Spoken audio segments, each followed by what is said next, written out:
ವೀಕ್ಷಕರಿಗೆಲ್ಲ ನಮಸ್ಕಾರ. Welcome to my YouTube channel. Bigg Boss ಮನೆಗೆ ಕಾಲಿಟ್ಟ 2 ದಿನಕ್ಕೆ ನಟಿ ಅನುಷಾ ರೈ ಅವರು ಇಲ್ಲಿ ಕಣ್ಣೀರಿಟ್ಟಿದ್ದಾರೆ. ಯಾಕೆ ಅಂತ ಈ ವಿಡಿಯೋ ಮೂಲಕ ನಾನು ನಿಮಗೆ ತಿಳಿಸ್ಕೊಡ್ತೇನೆ ನೋಡಿ. ಮೊದಲನೇದಾಗಿ ಬಿಗ್ ಬಾಸ್ ಮನೆಯಲ್ಲಿ ಈಗ ಸ್ವರ್ಗ ಮತ್ತು ನರಕ ಲೋಕ ಎನ್ನುವ 2 ಮನೆಗಳಾಗಿ ಮಾಡಿದ್ದಾರೆ. ಇನ್ನು ನಟಿ ಅನುಷಾ ರೈ ಕೂಡ ನರಕದಲ್ಲಿ ನಿವಾಸಿಯಾಗಿರುವಂಥವರು. ಸ್ವರ್ಗ ನಿವಾಸಿಯಾಗಿರುವಂತಹ ಧರ್ಮ ಕೀರ್ತಿರಾಜ್, ಯಮುನಾ ಹಾಗೂ ತ್ರಿವಿಕ್ರಮ್ ಅವರು ಇಲ್ಲಿ ಅನುಷಾ ರೈನ ಮಾತಾಡಿಸ್ತಾ ಇರ್ತಾರೆ. ಮಾತಾಡ್ತಾ ಇದ್ದವ್ರನ್ನ ನಾನೇನು ಮಾಡಲಿ, ನಿಮ್ಮನ್ನು ಕೂಡ ಮಾತಾಡ್ಸಿದ್ದೀನಿ ಅಂತ ಇಲ್ಲಿ ಅನುಷಾ ರೈ ಹೇಳ್ತಾರೆ. ಸೊ ಎಲ್ಲರನ್ನೂ ಮಾತಾಡಿಸ್ದೆ, ನೀವು ಯಾರೂ ಮಾತಾಡಲಿಲ್ಲ, ನಾನೇನು ಮಾಡೋಕ್ಕಾಗುತ್ತೆ ಅಂತ ಕೂಡ ನಟಿ ಅನುಷಾ ರೈ ಇಲ್ಲಿ ಕಣ್ಣೀರಿಟ್ಟಿದ್ದಾರೆ. ಅದಾಗಲ್ಲಮ್ಮ ಅಂತ ಕೂಡ ತ್ರಿವಿಕ್ರಮ್ ಇಲ್ಲಿ ಹೇಳೋದಕ್ಕೆ ಮುಂದಾಗ್ತಾರೆ.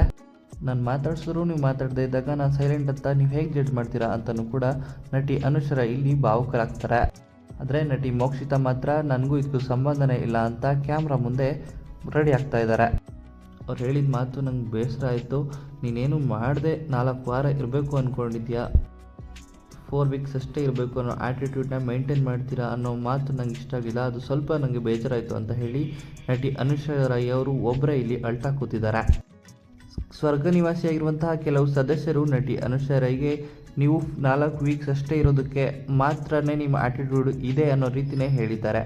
ಅದಕ್ಕೆ ನಟಿ ಅನುಷಾ ರೈ ಅವರು ಇಲ್ಲಿ ಕಣ್ಣೀರಿಟ್ಟಿದ್ದಾರೆ. ಇನ್ನು ಸೈಲೆಂಟ್ ಅಂತಾನೆ ಹೇಳಿರೋ ವಿಷಯಕ್ಕೂ ಕೂಡ ನಟಿ ಅನುಷಾ ರೈ ಅವರು ತಮ್ಮ ವಾಯ್ಸ್ನ ರೈಸ್ ಮಾಡಿದ್ದಾರೆ. ಮುಂದೆ ಏನೆಲ್ಲ ಆಗುತ್ತೆ ಅಂತ ಕಾದು ನೋಡಬೇಕಾಗಿರುವಂಥದ್ದು. ಹಾಗೆಯೇ ಈ ವಿಡಿಯೋ ನಿಮ್ಗೆ ಇಷ್ಟ ಆಯಿತು ಅಂದರೆ ವಿಡಿಯೋಗೆ ಲೈಕ್ ಮಾಡಿ.